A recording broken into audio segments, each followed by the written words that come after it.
Hi, I am Nolene from Chasing Gravel. If you have been following us, you will know that we have been in Botswana for a few days and we have visited the Moremi National Park. Well, we have left and we had three options. The one was to go back Mount Ganzi, and then the Beitepos into Namibia. A lot of gravel road and then enter, by the Dorbe border post out of Botswana, and then we would drive past Chumkwe, Kodam, sort of that way. Or the third option would be to go through Chobe, Kasane, enter in the Caprivi, and then doing the Caprivi, Kavango, Grootfontein back home. Going Caprivi way, Nick, I almost came to visit you. I almost took you up on that beer. It's Nick from 5 Foot in Africa. You might know him. If you don't, go check out his channel. He's got an awesome informative channel, so go check it out. So I came up with this bold statement saying, let's compare Etosha National Park to Moremi. We started at 8 o'clock this morning at close to the Moremi border. We've just crossed the Dobe border here at Chumkwe, and now it's time for lunch. It's been a long day. It's now about 2:30 already and we haven't eaten yet.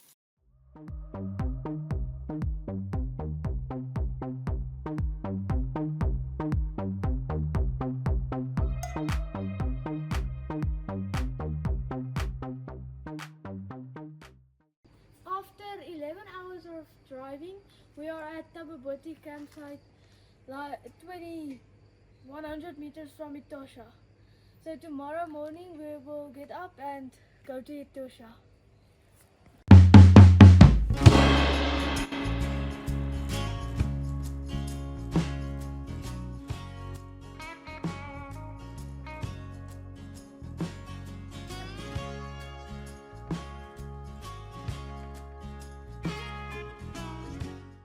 One of the first people into the gate.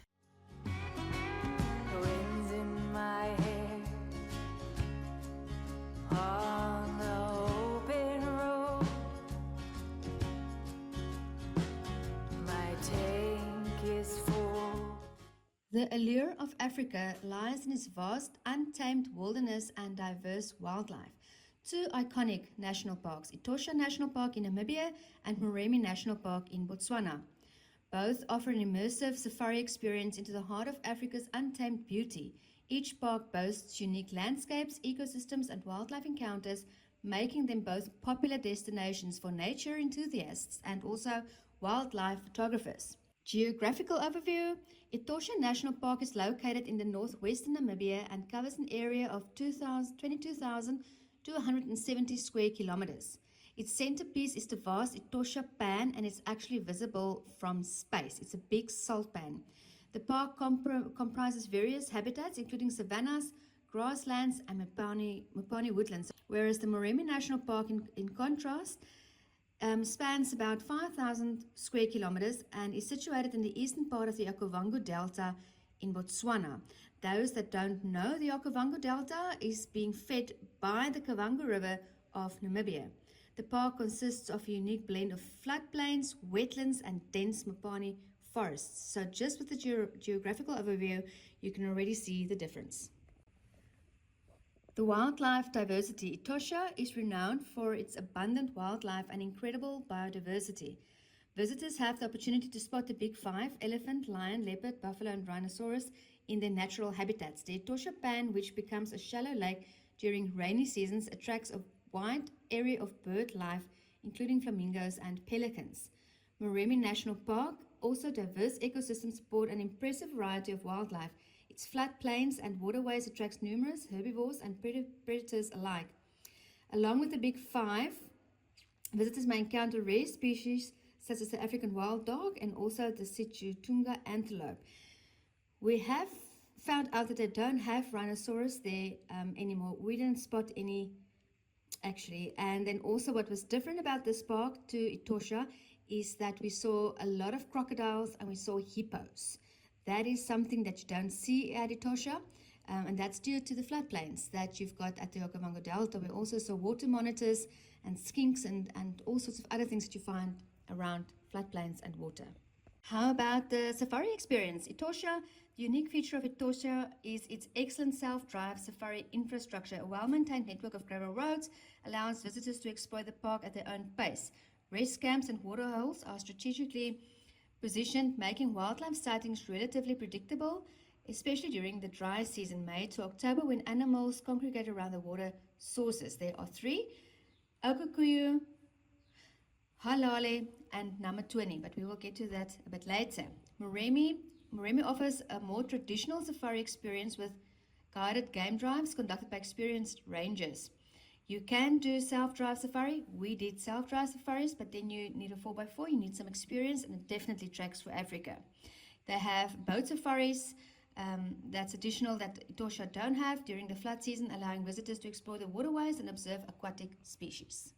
Accessibility: Etosha is relatively accessible by both road and air. You can drive with a car, a normal car, not just 4x4. Visitors can reach the park through various entry points at the main rest camps, offer accommodation options for all budgets. There's also fuel at each campsite. Moremi National Park, it's within the Okavango Delta, which can make it challenging to access at some points during the year. The park's remoteness adds to its allure, but also means that getting there may involve light aircraft transfers and staying at luxury lodges. But if you do self-drive and it is not the wet season, then you can do self-drive and you camp at one of the beautiful campsites, and you will see so many animals, and they actually visit the campsites, the wildlife. Park fees. Park fees for Etosha National Park is about 10 to 15 US dollar per person, approximately 3 to 5 US dollar per vehicle per day. In Namibian citizens, SADC, the price is a bit lower. Moremi, the prices are quite a bit more higher. The entrance fees range from 30 to 50 US dollar per person, and about 10 to 20 US dollar per vehicle per day for international visitors. Road conditions: Etosha National Park. Etosha's roads network is well maintained and accessible for most vehicles, including two-wheel drive sedan. Gravel roads are prevalent throughout the park, but they are generally in good condition. Visitors should exercise caution, especially during the rainy season, when some areas may become muddy and difficult to navigate. Moremi National Park. Moremi's road network can be more challenging, especially in the wet season, but also there's a lot of gravel roads, so that's why I highly recommend getting Tracks for Africa on your GPS with the Botswana maps for you to navigate your self-drive through Moremi. Certain areas may require 4x4 vehicles, I think mostly, and become waterlogged or impassable in heavy rains. It is crucial to check road conditions before venturing into the park, and to travel with approximately appropriate equipment and supplies for self-recovery if needed, and not enter the rivers like we did. You will see that in a previous video.